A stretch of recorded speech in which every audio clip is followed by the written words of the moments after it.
श्री परमात्मने नमः। यथार्थ गीता श्रीमद्भगवत गीता अथ सप्तदशो अध्याय। अध्याय 16 के अंत में योगेश्वर श्री कृष्ण ने स्पष्ट कहा कि काम, क्रोध और लोभ के त्यागने पर ही कर्म आरंभ होता है, जिसे मैंने बार बार कहा है। जिस नियत कर्म को बिना किए न सुख, न सिद्धि और न परम गति ही मिलती है।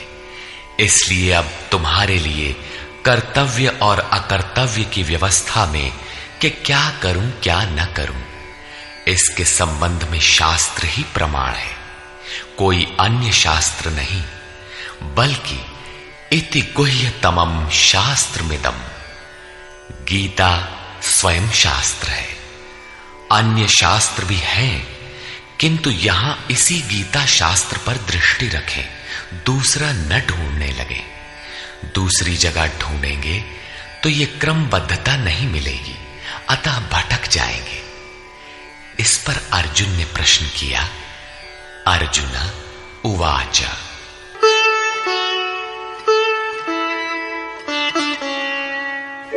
ये शास्त्र विधिमुत्सृज्य यजन्ते श्रद्धयान्विताः तेषां निष्ठा तु का कृष्ण सत्वमाहो रजस्तमः। हे श्री कृष्ण, जो मनुष्य शास्त्र विधि को छोड़कर श्रद्धा सहित यजन करते हैं, उनकी गति कौन सी है? सात्विकी है, राजसी है अथवा तामसी है? यजन में देवता, यक्ष, भूत इत्यादि सभी आ जाते हैं। श्री भगवान वाच।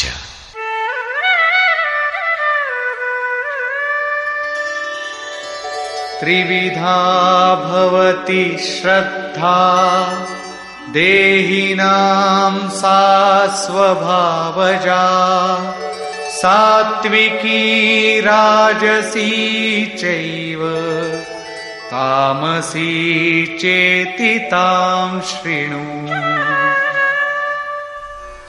अध्याय 2 में योगेश्वर ने बताया था कि अर्जुन, इस योग में निर्धारित क्रिया एक ही है। अविवेकियों की बुद्धि अनंत शाखाओं वाली होती है, इसलिए वे अनंत क्रियाओं का विस्तार कर लेते हैं। दिखावटी शोभा युक्त वाणी में उसे व्यक्त भी करते हैं। उनकी वाणी की छाप जिनके चित्त पर पड़ती है अर्जुन, उनकी भी बुद्धि नष्ट हो जाती है, न कि कुछ पाते हैं। ठीक इसी की पुनरावृत्ति यहां पर भी है कि जो शास्त्र विधि मुत्सृज्य, शास्त्र विधि को त्याग कर भजते हैं, उनकी श्रद्धा भी 3 प्रकार की होती है। इस पर श्री कृष्ण ने कहा, मनुष्य की आदत से उत्पन्न हुई वो श्रद्धा सात्विकी, राजसी तथा तामसी ऐसे 3 प्रकार की होती है। उसे तुम मुझसे सुन। मनुष्य के हृदय में यह श्रद्धा अविरल है।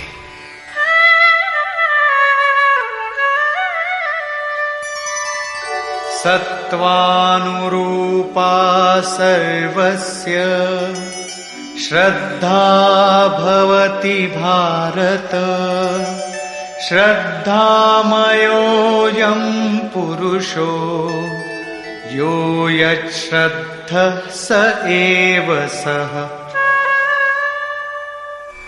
हे भारत, सभी मनुष्यों की श्रद्धा उनके चित्त की वृत्तियों के अनुरूप होती है। ये पुरुष श्रद्धामय है, इसलिए जो पुरुष जैसी श्रद्धा वाला है वो स्वयं भी वही है। प्रायः लोग पूछते हैं, मैं कौन हूं? कोई कहता है मैं तो आत्मा हूं, किंतु नहीं। यहां योगेश्वर श्री कृष्ण कहते हैं कि जैसी श्रद्धा, जैसी वृत्ति, वैसा पुरुष। गीता योग दर्शन है। महर्षि पतंजलि भी योगी थे, उनका योग दर्शन है। योग है क्या? उन्होंने बताया, योगश्चित्त वृत्ति निरोधा, चित्त की वृत्तियों का सर्वथा रुक जाना योग है। किसी ने परिश्रम करके रोक ही लिया तो लाभ क्या है?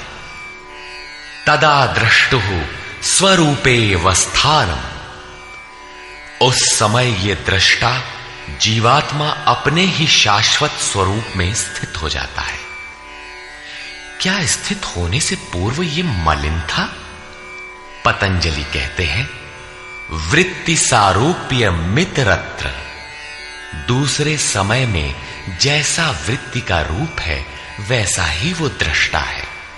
यहां योगेश्वर श्री कृष्ण कहते हैं, ये पुरुष श्रद्धामय है, श्रद्धा से ओतप्रोत, कहीं न कहीं श्रद्धा अवश्य होगी, और जैसी श्रद्धा वाला है वो स्वयं भी वही है। जैसी वृत्ति वैसा पुरुष। अब तीनों श्रद्धाओं का विभाजन करते हैं।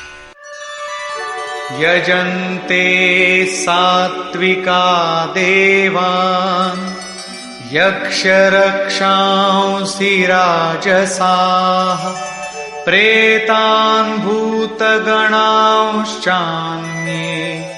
यजन्ते तामसा जनाः।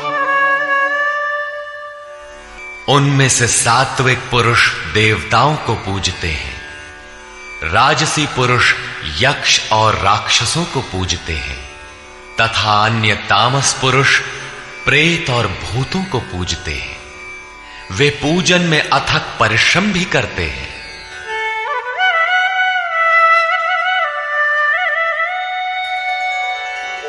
अशास्त्र विहितं घोरं तप्यन्ते ये तपोजनाः दम्भाहंकार संयुक्ताः कामरागबलान्विताः।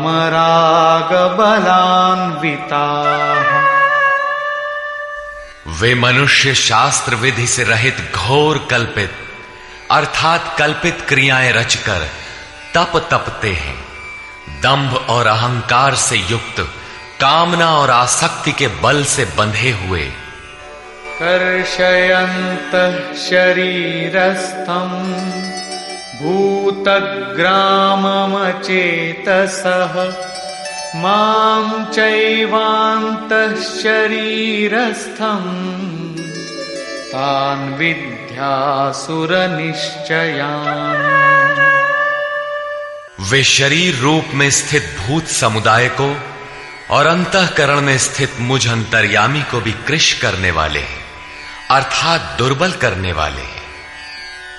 आत्मा प्रकृति के दरारों में पड़कर विकारों से दुर्बल और यज्ञ साधनों से सबल होती है। उन अज्ञानियों अर्थात अचेतों को निश्चय ही तू असुर जान, अर्थात वे सब के सब असुर हैं। प्रश्न पूरा हुआ। शास्त्र विधि को त्याग कर भजने वाले सात्विक पुरुष देवताओं को, राजसी पुरुष यक्ष राक्षसों को और तामसी पुरुष भूत प्रेतों को पूजते हैं। केवल पूजते ही नहीं, घोर तप तपते हैं। किंतु अर्जुन, शरीर रूप से भूतों को और अंतर्यामी रूप से स्थित मुझ परमात्मा को दुर्बल करने वाले हैं, मुझसे दूरी पैदा करते हैं, न कि भजते हैं। उनको तू असुर जान, अर्थात देवताओं को पूजने वाले भी असुर ही हैं। इससे अधिक कोई क्या कहेगा? अतः जिसके ये सभी अंश मात्र हैं, उन मूल एक परमात्मा का भजन करें। इस पर परम योगेश्वर श्री कृष्ण ने बारंबार बल दिया है।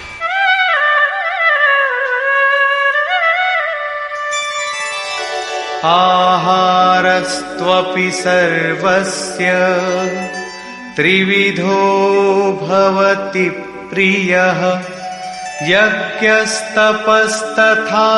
दानं तेषां भेदमिमं शृणु।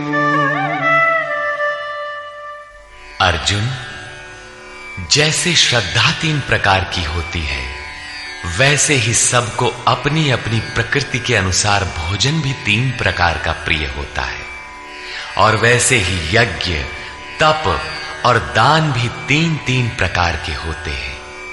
उनके भेद को तू मुझसे सुन। पहले प्रस्तुत है आहार। आयुः सत्त्वबलारोग्य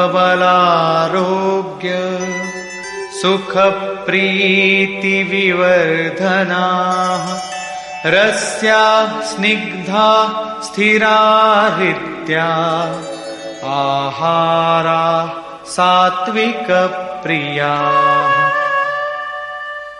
आयु, बुद्धि, बल, आरोग्य, सुख और प्रीति को बढ़ाने वाले, रस युक्त चिकने और स्थिर रहने वाले तथा स्वभाव से ही हृदय को प्रिय लगने वाले भोज्य पदार्थ सात्विक पुरुष को प्रिय होते हैं। योगेश्वर श्री कृष्ण के अनुसार स्वभाव से हृदय को प्रिय लगने वाला, बल, आरोग्य, बुद्धि और आयु बढ़ाने वाला भोज्य पदार्थ ही सात्विक है। जो भोज्य पदार्थ सात्विक है, वही सात्विक मनुष्य को प्रिय होता है। कट्वं ललवणात्युष्ण तीक्ष्ण रूक्ष विदाहिनः आहारा राजसस्येष्टा दुःख शोकामय प्रदाः। कड़वे, खट्टे, अधिक नमकीन, अत्यंत गर्म, तीखे, रूखे, दाहकारक और दुख, चिंता तथा रोगों को उत्पन्न करने वाले आहार राजस पुरुष को प्रिय होते हैं।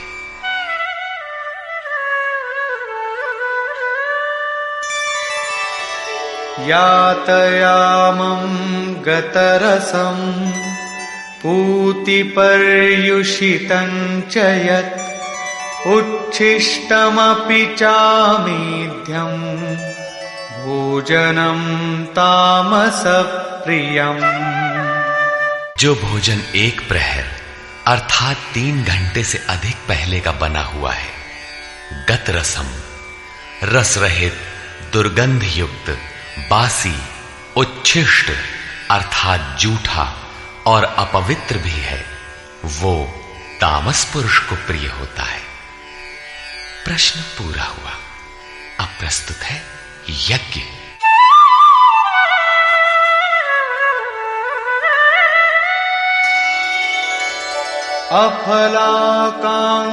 अफलाकांक्षिभिर्यज्ञो विधिदृष्टो य ईज्यते यष्टव्यमेवेति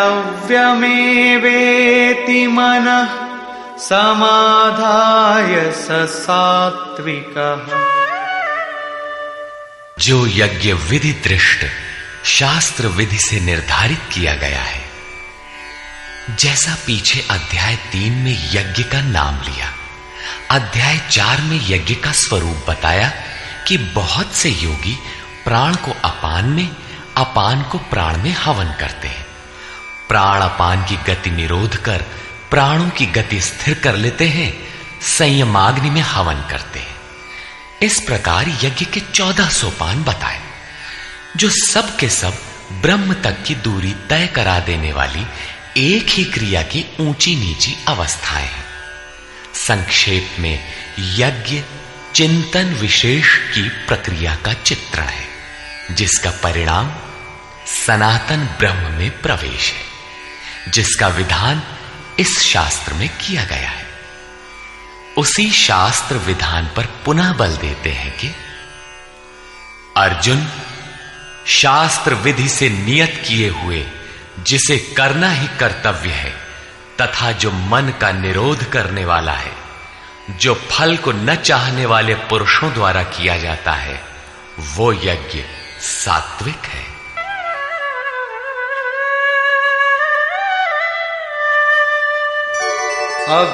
अभिसंधाय तु फलम् दम्भार्थमपि चैव यत् ईज्जते भरतश्रेष्ठ तं यज्ञं विद्धि राजसम्। हे अर्जुन, जो यज्ञ केवल दंभाचरण के लिए ही हो या फल को उद्देश्य बनाकर किया जाता हो, उसे राजस यज्ञ जान। ये कर्ता यज्ञ की विधि जानता है, किंतु दंभाचरण या फल को उद्देश्य बनाकर करता है कि अमुक वस्तु मिलेगी तथा लोग देखें कि यज्ञ करता है, प्रशंसा करेंगे। ऐसा यज्ञ करता वस्तुतः राजसी है। अब तामस यज्ञ का स्वरूप बताते हैं।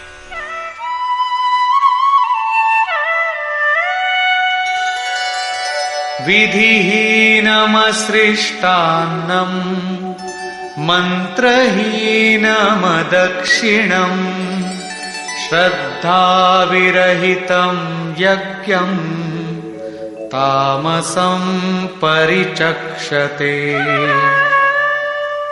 जो यज्ञ शास्त्र विधि से रहित है, जो अन्न अर्थात परमात्मा की सृष्टि कर सकने में असमर्थ है, मन को अंतराल में निरुद्ध करने की क्षमता से रहित है, दक्षिणा अर्थात सर्वस्व के समर्पण से रहित है तथा जो श्रद्धा रहित है, ऐसा यज्ञ तामस यज्ञ कहा जाता है।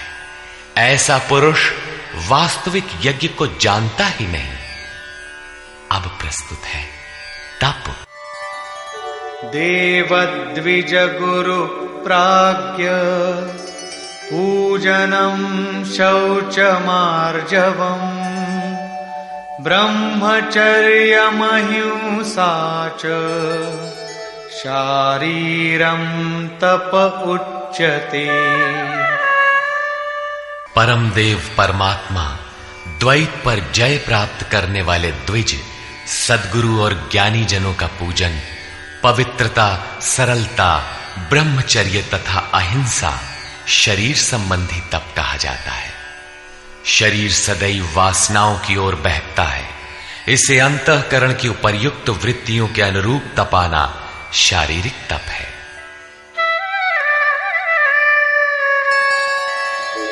अनुद्वेगकरं वाक्यं सत्यं प्रियहितं च यत् स्वाध्यायाभ्यसनं चैव वाङ्मयं तप उच्यते। उद्वेग न पैदा करने वाला, प्रिय, हितकारक और सत्य भाषण तथा परमात्मा में प्रवेश दिलाने वाले शास्त्रों के चिंतन का अभ्यास, नाम जप, ये वाणी संबंधी तप कहा जाता है। वाणी विषयोन्मुख विचारों को भी व्यक्त करती रहती है। इसे उस ओर से समेटकर परम सत्य परमात्मा की दिशा में लगाना वाणी संबंधी तप है। अब मन संबंधी तप देखें।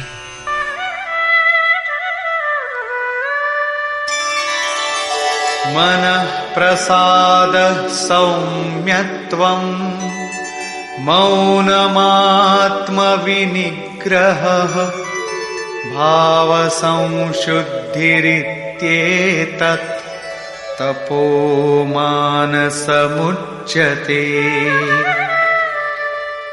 मन की प्रसन्नता, सौम्य भाव, मौन अर्थात इष्ट के अतिरिक्त अन्य विषयों का स्मरण भी न हो, मन का निरोध, अंतःकरण की सर्वथा पवित्रता, ये मन संबंधी तप कहा जाता है।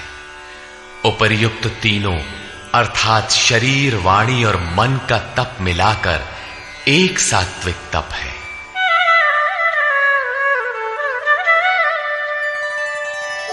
श्रद्धया परया तप्तं तपस्तत्त्रिविधं नरैः अफलाकांक्षिभिर्युक्तैः सात्विकं परिचक्षते।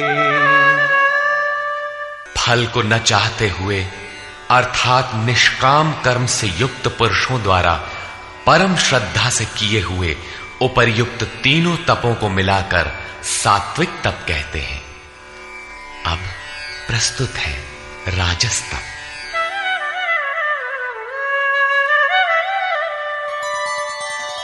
सत्कारमान पूजार्थं तपोदम्भेन चैव यत् क्रियते तदिह प्रोक्तम् राजसं चलमध्रुवम्। जो तप सत्कार, मान और पूजा के लिए अथवा केवल पाखंड से ही किया जाता है, वो अनिश्चित एवं चंचल फल वाला तप राजस कहा गया है। मूढ़ग्राहेणात्मनो यत् पीडया क्रियते तपः परस्योत्सादनार्थं वा तत्तामसमुदाहृतम्। जो तप मूर्खता पूर्वक हठ से मन, वाणी और शरीर की पीड़ा सहित अथवा दूसरे का अनिष्ट करने के लिए बदले की भावना से किया जाता है, वो तप तामस कहा गया है। इस प्रकार सात्विक तप में शरीर, मन और वाणी को मात्र इष्ट के अनुरूप ढालना है। राजस तप में तप की क्रिया वही है, किंतु दंभ मान सम्मान की इच्छा से तपते हैं। प्रायः महात्मा लोग घर बार छोड़ने के बाद भी इस विकार के शिकार हो जाते हैं। और तीसरा तामसी तप अविधि पूर्वक होता है, दूसरों को पीड़ा पहुंचाने के दृष्टिकोण से होता है। अब प्रस्तुत है दान।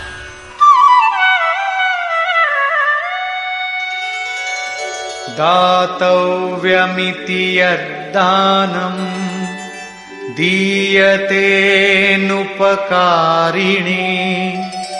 देशे काले च पात्रे च तद्दानं सात्विकं स्मृतम्। दान देना ही कर्तव्य है। इस भाव से जो दान देश अर्थात स्थान, काल अर्थात समयानुकूल और सत्य पात्र के प्राप्त होने पर बदले में उपकार की भावना से रहित होकर दिया जाता है, वो दान सात्विक कहा गया है। यत्तु प्रत्युपकारार्थं फलमुद्दिश्य वा पुनः दीयते च परिक्लिष्टं तद्दानं राजसं स्मृतम्। जो दान क्लेश पूर्वक अर्थात जो देते नहीं बनता लेकिन देना पड़ रहा है तथा प्रत्युपकार की भावना से ये करूंगा तो ये मिलेगा अथवा फल को उद्देश्य बनाकर फिर दिया जाता है, वो दान राजस कहा गया है। अदेश काले यद्दानम् अपात्रेभ्यश्च दीयते असत्कृतमवज्ञातं तत्तामसमुदाहृतम्। जो दान बिना सत्कार किए अथवा तिरस्कार पूर्वक झिड़क कर अयोग्य देश काल में अनाधिकारियों को दिया जाता है, वो दान तामस कहा गया है। पूज्य महाराज जी कहा करते थे, हो कुपात्र को दान देने से दाता नष्ट हो जाता है। ठीक इसी प्रकार श्री कृष्ण का कहना है कि दान देना ही कर्तव्य है। देश, काल और पात्र के प्राप्त होने पर बदले में उपकार न चाहने की भावना से उदारता के साथ दिया जाने वाला दान सात्विक है। कठिनाई से निकलने वाला, बदले में फल की भावना से दिया जाने वाला दान राजस है। और बिना सत्कार के झिड़कियों के साथ प्रतिकूल देश काल में कुपात्र को दिया जाने वाला दान तामस है, लेकिन है दान ही, किंतु जो देह गेह इत्यादि सबके ममत्व को त्याग कर एकमात्र इष्ट पर ही निर्भर है, उसके लिए दान का विधान इससे और उन्नत है, और वो है सर्वस्व का समर्पण, संपूर्ण वासनाओं से हटकर मन का समर्पण। जैसा कि श्री कृष्ण ने कहा है, मय्येव मन आधत्स्व, अतः दान नितांत आवश्यक है। अब प्रस्तुत है ओम तत् और सत का स्वरूप।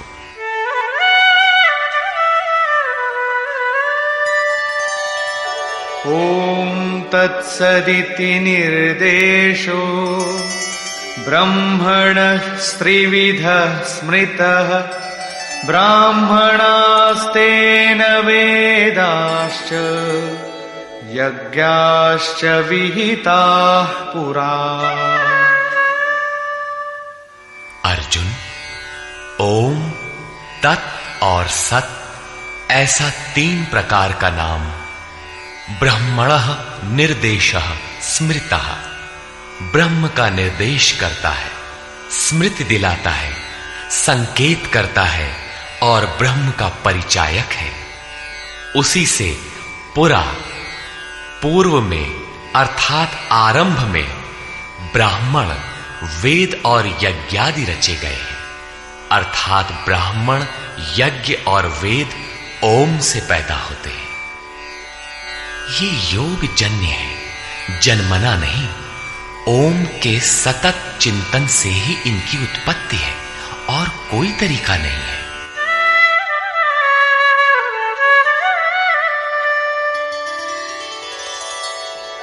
तस्मादोमित्युदाहृत्य यज्ञदान तपः क्रियाः प्रवर्तन्ते विधानोक्ता सततं ब्रह्मवादिनाम्। इसलिए ब्रह्म का कथन करने वाले पुरुषों की शास्त्र विधि से नियत की हुई यज्ञ, दान और तप क्रियाएं निरंतर ओम इस नाम को उच्चारण करके ही की जाती है, जिसमें उस ब्रह्म का स्मरण हो जाए। अब तत् शब्द का प्रयोग बताते हैं।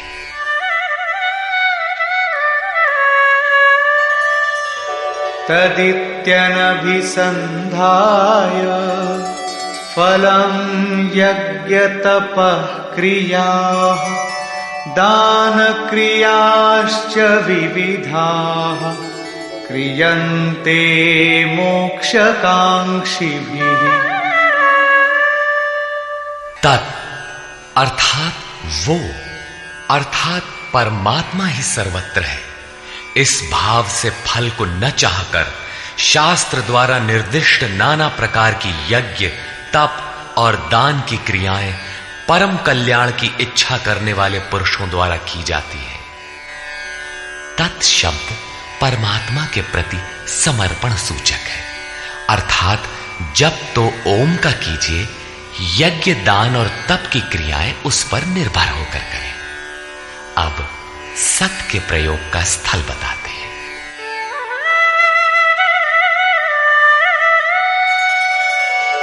सद्भावे साधुभावे च सदित्येतत् प्रयुज्यते प्रशस्ते कर्मणि तथा सच्छब्दः पार्थयुज्यते।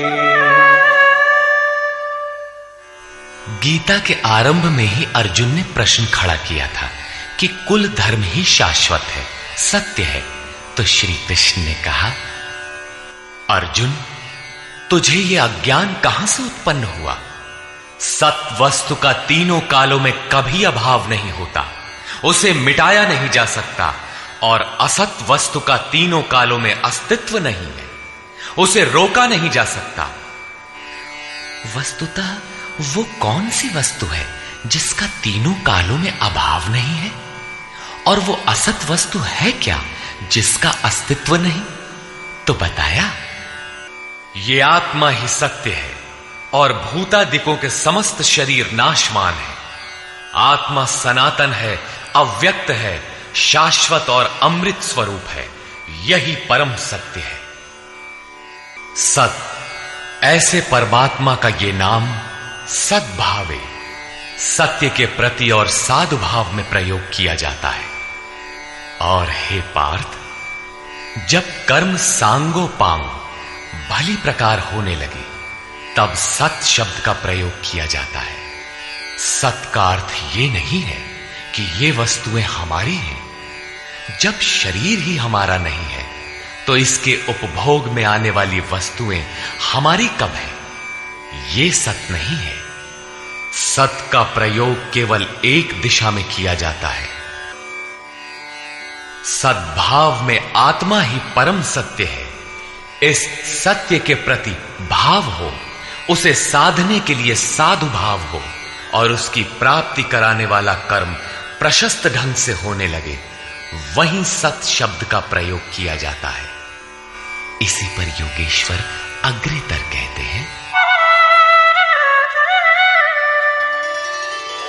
यज्ञे तपसि दाने च स्थितिः सदिति चोच्यते कर्म चैव तदर्थीयम् सदित्येवाभिधीयते।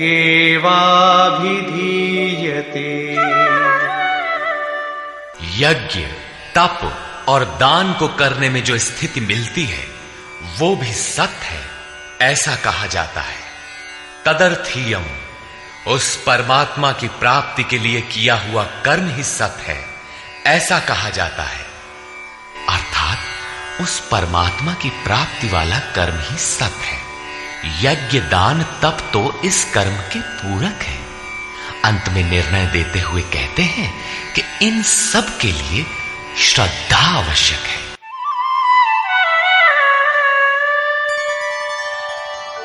अश्रद्धया हुतं दत्तं तपस्तप्तं कृतं च यत् असदित्युच्यते पार्थ न च तत्प्रेत्य नो इह। हे पार्थ, बिना श्रद्धा के किया हुआ हवन, दिया हुआ दान, तपा हुआ तप और जो कुछ भी किया हुआ कर्म है, वो सब असत है, ऐसा कहा जाता है। वो ना तो इस लोक में और न परलोक में ही लाभदायक है। अतः समर्पण के साथ श्रद्धा नितांत आवश्यक है। निष्कर्ष।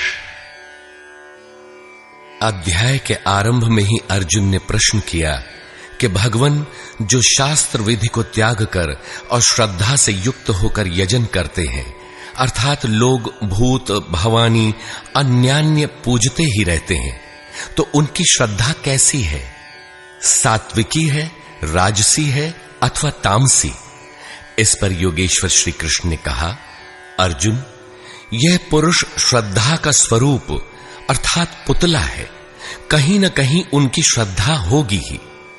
जैसी श्रद्धा वैसा पुरुष, जैसी वृत्ति वैसा पुरुष। उनकी वह श्रद्धा सात्विकी, राजसी और तामसी 3 प्रकार की होती है। सात्विकी श्रद्धा वाले देवताओं को राजसी श्रद्धा वाले यक्ष अर्थात जो यश शौर्य प्रदान करें, राक्षसों अर्थात जो सुरक्षा दे सकें का पीछा करते हैं, और तामसी श्रद्धा वाले भूत प्रेतों को पूजते हैं। शास्त्र विधि से रहित इन पूजाओं द्वारा ये तीनों प्रकार के श्रद्धालु शरीर में स्थित भूत समुदाय अर्थात अपने संकल्पों और हृदय देश में स्थित मुझ अंतर्यामी को भी कृश करते हैं, न कि पूजते हैं। उन सबको निश्चय ही तू असुर जान, अर्थात भूत प्रेत यक्ष राक्षस तथा देवताओं को पूजने वाले असुर हैं। देवता प्रसंग को श्री कृष्ण ने यहां तीसरी बार उठाया है। पहले अध्याय 7 में उन्होंने कहा कि अर्जुन, कामनाओं ने जिनका ज्ञान हर लिया है, वही मूढ़ बुद्धि अन्य देवताओं को पूजा करते हैं। दूसरी बार अध्याय 9 में उसी प्रश्न को दोहराते हुए कहा, जो अन्यान्य देवताओं की पूजा करते हैं वे भी मुझे ही पूजते हैं, किंतु उनका वह पूजन अविधि पूर्वक अर्थात शास्त्र में निर्धारित विधि से भिन्न है, अतः वह नष्ट हो जाता है। यहां अध्याय 17 में उन्हें आसुरी स्वभाव वाला कहकर संबोधित किया। श्री कृष्ण के शब्दों में एक परमात्मा की ही पूजा का विधान है। तदनंतर योगेश्वर श्री कृष्ण ने 4 प्रश्न लिए। आहार, यज्ञ, तप और दान। आहार 3 प्रकार के होते हैं। सात्विक पुरुष को तो आरोग्य प्रदान करने वाले, स्वाभाविक प्रिय लगने वाले स्निग्ध आहार प्रिय होते हैं। राजस पुरुष को कड़वे, तीक्ष्ण, उष्ण, चटपटे, रोगवर्धक आहार प्रिय होते हैं। तामस पुरुष को जूठा, बासी और अपवित्र आहार प्रिय होता है। शास्त्र विधि से निर्दिष्ट यज्ञ अर्थात जो आराधना की अंतः क्रियाएं हैं, जो मन का निरोध करता है, फलाकांक्षा से रहित वह यज्ञ सात्विक है। दंभ प्रदर्शन तथा फल के लिए किए जाने वाला वही यज्ञ राजस है और शास्त्र विधि से रहित मंत्र, दान तथा बगैर श्रद्धा से किया हुआ यज्ञ तामस है। परमदेव परमात्मा में प्रवेश दिलाने वाली सारी योग्यताएं जिनमें हैं, उन प्राज्ञ सद्गुरु की अर्चना, सेवा और अंतःकरण से अहिंसा, ब्रह्मचर्य और पवित्रता के अनुरूप शरीर को तपाना शरीर का तप है। सत्य, प्रिय और हितकर बोलना वाणी का तप है और मन को कर्म में प्रवृत्त रखना, इष्ट के अतिरिक्त विषयों के चिंतन में मन को मौन रखना मन संबंधी तप है। मन, वाणी और शरीर तीनों मिलाकर इस ओर तपाना सात्विक तप है। राजस तप में कामनाओं के साथ उसी को किया जाता है, जबकि तामस तप शास्त्र विधि से रहित स्वेच्छाचार है। कर्तव्य मानकर देश, काल और पात्र का विचार करके श्रद्धापूर्वक दिया गया दान सात्विक है। किसी लाभ के लोभ में कठिनाई से दिया जाने वाला दान राजस है और झिड़क कर कुपात्र को दिया जाने वाला दान तामस है। ओम, तत् और सत का स्वरूप बताते हुए योगेश्वर श्री कृष्ण ने कहा कि ये नाम परमात्मा की स्मृति दिलाते हैं। शास्त्र विधि से निर्धारित तप, दान और यज्ञ आरंभ करने में ओम का प्रयोग होता है और पूर्ति में ही ओम पिंड छोड़ता है। तत् का अर्थ है वह परमात्मा, उसके प्रति समर्पित होकर ही वह कर्म होता है और जब कर्म धारावाही होने लगे तब सत का प्रयोग होता है। भजन ही सत है। सत के प्रतिभाव और साधु भाव में ही सत का प्रयोग किया जाता है। परमात्मा की प्राप्ति करा देने वाले कर्म, यज्ञ, दान और तप के परिणाम में भी सत का प्रयोग है और परमात्मा में प्रवेश दिला देने वाला कर्म निश्चय पूर्वक सत है। किंतु इन सब के साथ श्रद्धा आवश्यक है। श्रद्धा से रहित होकर किया हुआ कर्म, दिया हुआ दान, तपा हुआ तप न इस जन्म में लाभकारी है न अगले जन्मों में ही। अतः श्रद्धा अपरिहार्य है। संपूर्ण अध्याय में श्रद्धा पर प्रकाश डाला गया और अंत में ओम, तत् और सत की विशद व्याख्या प्रस्तुत की गई, जो गीता के श्लोकों में पहली बार आया है। अतः ओम तत्सदिति श्रीमद्भगवद गीता सूपनिषत्सु ब्रह्म विद्यायाम योग शास्त्रे श्री कृष्ण अर्जुन संवादे ओम तत्सत् श्रद्धात्रय विभाग योगो नाम सप्तदशो अध्यायः।